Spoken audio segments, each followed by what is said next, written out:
वालेकुम। अच्छा, आज अभी जो हमारा ये टॉपिक है ये है कास्ट अकाउंटिंग के बारे में।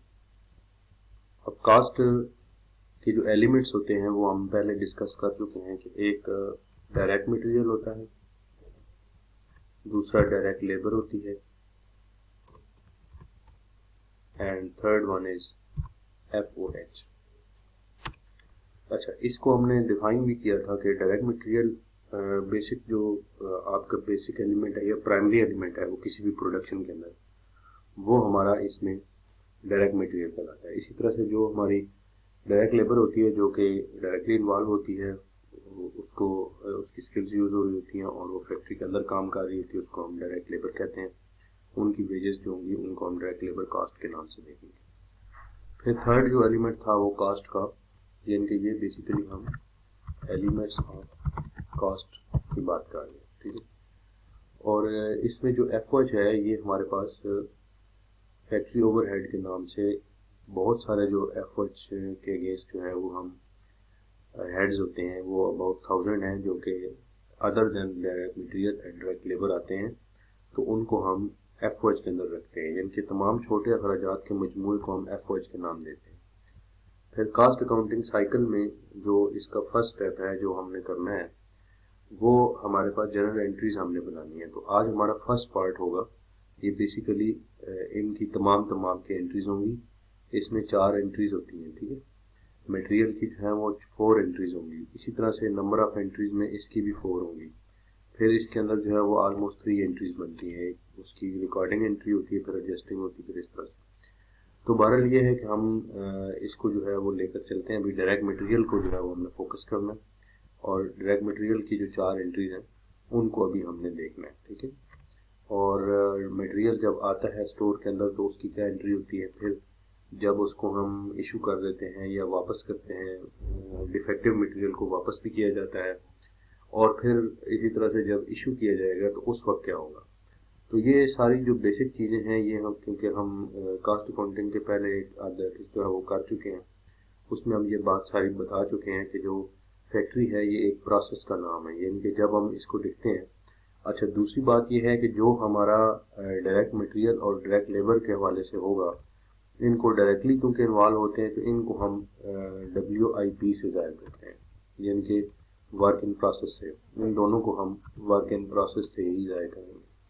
तो FOH जो अपने नाम से आएगी, यानी कि इनकी रिप्लेसमेंट जो होगी वो WIP और WIP यानी कि वर्क इन प्रोसेस के नाम से होगी। जहाँ पर इनडायरेक्ट मटेरियल की बात आएगी वहाँ पर हम उसको जितने भी इनडायरेक्ट मटेरियल होगा वो FOH का क्योंकि हिस्सा होता है, तो इनडायरेक्ट मटेरियल। और ये भी हम बात कर चुके हैं कि इनडायरेक्ट मटेरियल कौन सा होगा जो कि हमारे पास डायरेक्टली इन्वॉल्व नहीं होता। तो ये दोनों जो हैं ये सारे ये एक ही हमारी कैटेगरी के अंदर, इसमें और सुपरवाइजरी भी आ जाती हैं, फिर उनमें FOH के अंदर बहुत सारी चीज़ें हैं। तो इसको हम अलहदा एक बहस में रखेंगे कि जो FOH है वो एक बहुत सारे छोटे मजमू का, छोटे छोटे बहुत सारे अखराजात का एक मजमुआ होता है जो कि हमने FOH का नाम दिया हुआ और उसका कलेक्टिव नेम है। उसके अंदर बहुत सारे जो है वो छोटे अखराजात होते हैं जिनको हम अलग-अलग जो है वो कवर नहीं कर सकते। तो इसी तरह से उसमें से 2 मेन है वो है इनडायरेक्ट मटेरियल है, जो कि एक वो मटेरियल है जो आपका यहाँ पे स्टार्ट में जो हम प्राइमरीली यूज़ कर रहे हैं। जैसे एक चीज़ बनाते हैं तो उसके अंदर जो एक मेन आपका मटेरियल यूज़ हो रहा होता है या मेन सोर्स होता है या मेन जिसको आपने कन्वर्ट करना होता है, तो उस सूरत में वो चीज़ आपका डायरेक्ट मटेरियल होती है। इसी तरह से जो एक इनडायरेक्ट मटेरियल है उसकी जितनी भी फिनिशिंग में जितनी भी पॉलिशिंग और पैकिंग तक जो यूज़ होने वाली चीज़ें हैं वो सारी इनडायरेक्ट मटेरियल का आती है। इसी तरह से जो लेबर होती है, एक वो लेबर है जो आपको फैक्ट्री के अंदर वर्किंग करके दे रही है और फैक्ट्री के अंदर उसकी जो है वो सर्विसेज आप ले रहे हैं, तो वो आपके पास डायरेक्ट लेबर होगी। और जो इनडायरेक्ट लेबर है वो आपके पास वो वाली लेबर आती है जो डायरेक्टली इन्वॉल्व नहीं है। जैसे आपकी फैक्ट्री के बाहर एक बैठा हुआ चौकीदार है या एक फैक्ट्री का जो अकाउंटेंट है, वो डायरेक्टली चीज़ें बनाने में इन्वॉल्व नहीं है, वो डायरेक्टली जो है वो आपको कुछ ना कुछ जो है वो उसमें हेल्प तो कर रहा है, लेकिन वो डायरेक्ट प्रोडक्शन के साथ उसका कोई रिलेशन नहीं बन रहा। तो वो हमारे पास इनडायरेक्ट लेबर होती है। तो इस तरह के छोटे छोटे, इसी तरह सुपरवाइजरी स्टाफ की जितनी सैलरीज होती हैं, फिर डेप्रिसिएशन ऑफ प्लांट है, ठीक है, ये आ जाता है। फिर इसी तरह से और भी बहुत सारी इसमें चीज़ें हैं जो कि आप इसमें लिखते हैं, जो कि इनडायरेक्ट वेजेस के नाम से भी आ सकती हैं। और टूल्स हैं, फिर फैक्ट्री के अंदर जो आपके पास जितनी भी लुब्रिकेंट्स यूज होते हैं उनका जो हिसाब किताब है। फिर मेनली जो आपके पास जितना भी फैक्ट्री के अंदर यूज होने वाला अदर देन मटेरियल और लेबर कोई भी हेड्स हैं या कोई भी एक्सपेंसेस हैं, वो FOH के नाम से आएंगे, फैक्ट्री ओवरहेड।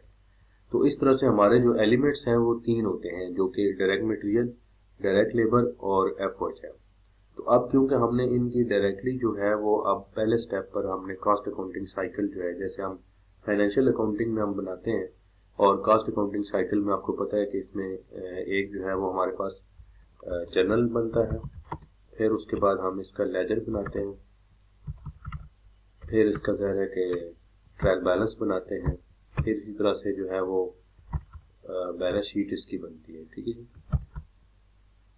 अपना फाइनेंशियल स्टेटमेंट्स बनती हैं, आप ये समझें।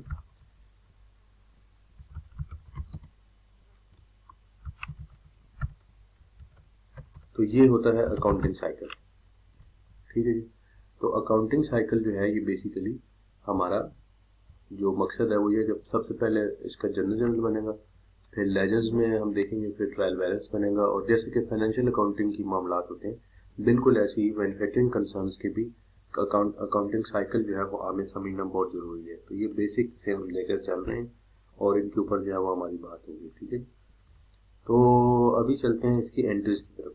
तो ये आपके सामने मैंने कुछ एंट्रीज की हैं। आप देखें कि इसमें जब मटेरियल आप परचेज करते हैं, अब हमने सिर्फ एक मटेरियल को फोकस किया हुआ है, ठीक है जी। इसमें जो मटेरियल है उसको फोकस किया हुआ है, तो हम इसमें से लेबर को अभी फ़िलहाल निकाल देते हैं।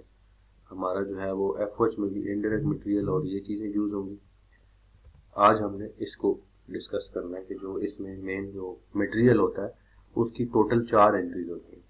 जब आप मटेरियल बाय करते हैं तो ज़ाहिर है as an inventory material debit हो जाता है, तो हम डेबिट कर देते हैं, और अकाउंट्स पेएबल जो होता है वो हमारा क्रेडिट हो जाता है। यहाँ पर जो है वो अकाउंट्स पेएबल भी लिख देते हैं, और इसको कई लोग जो है वो इसमें अकाउंटिंग के अंदर जो है वो वाउचर पेएबल का नाम भी देते हैं।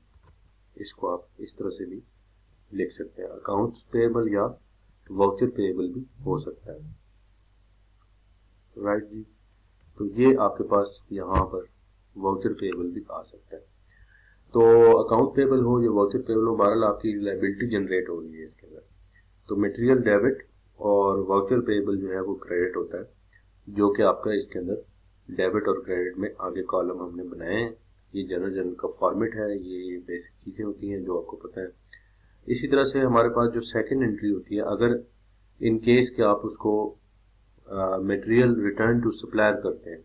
मटेरियल रिटर्न टू सप्लायर का मतलब ये है कि आपने मटेरियल जो है वो वापस कर दिया है, तो आपका जो मटेरियल है वो क्रेडिट हो जाएगा, और जो आपकी जो अकाउंट पेएबल है, जो लायबिलिटी थी जो आपने यहाँ पे की थी, वो रिवर्स हो जाएगी। इन शॉर्ट अगर हम ये बात करें कि मटेरियल जो है वो ओवरऑल जब वापस हो रहा होता है, तो जो मटेरियल रिटर्न की एंट्री होती है वो सप्लायर की, वो बिल्कुल एग्जैक्टली जो मटेरियल परचेज की एंट्री है उसका एग्जैक्टली जो है वो आपके पास रिवर्स हो रही होती है। यानी कि हम ये कह सकते हैं यहाँ पर कि जो ये हमारी रिटर्न की एंट्री है सप्लायर की, ये रिवर्सल ऑफ परचेज है, क्योंकि वो परचेजेस रिटर्न हो रही है बेसिकली।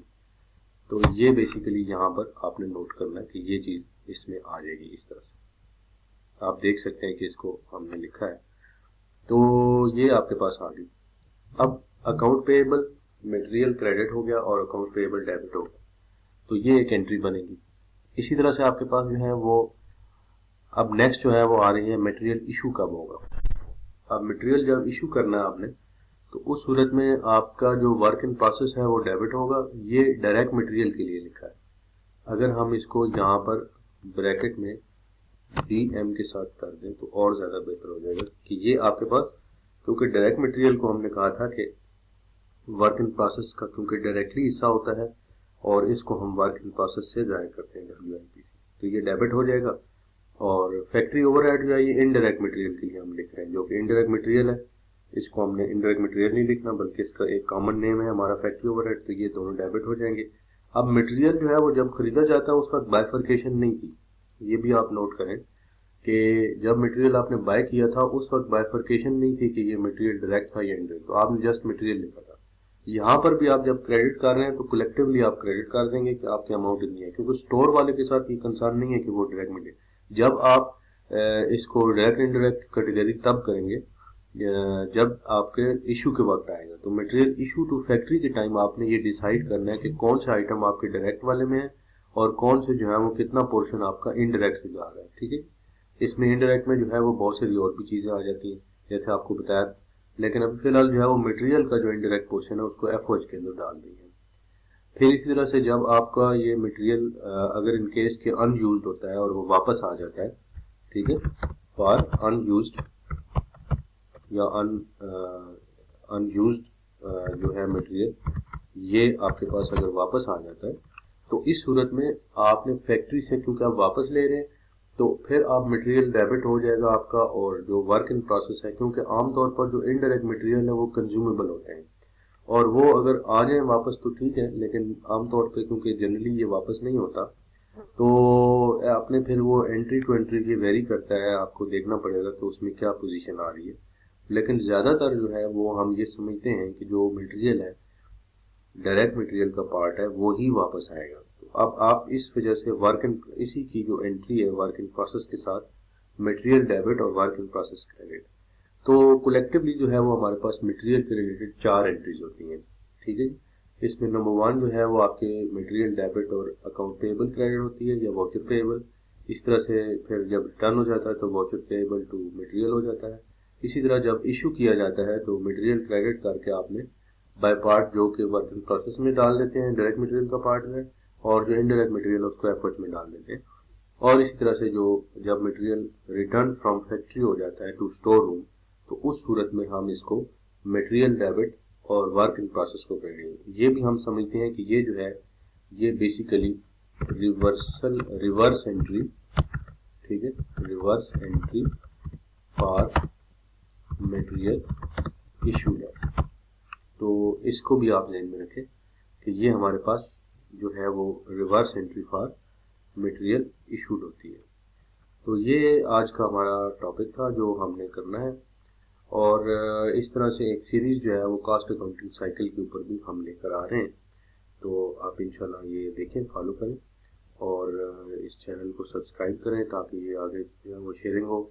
ये बेसिकली कॉमर्स या अकाउंटिंग के जो स्टूडेंट्स हैं कॉस्ट अकाउंटिंग के, उनके लर्नर्स के लिए बहुत बेहतर है। Thank you very much.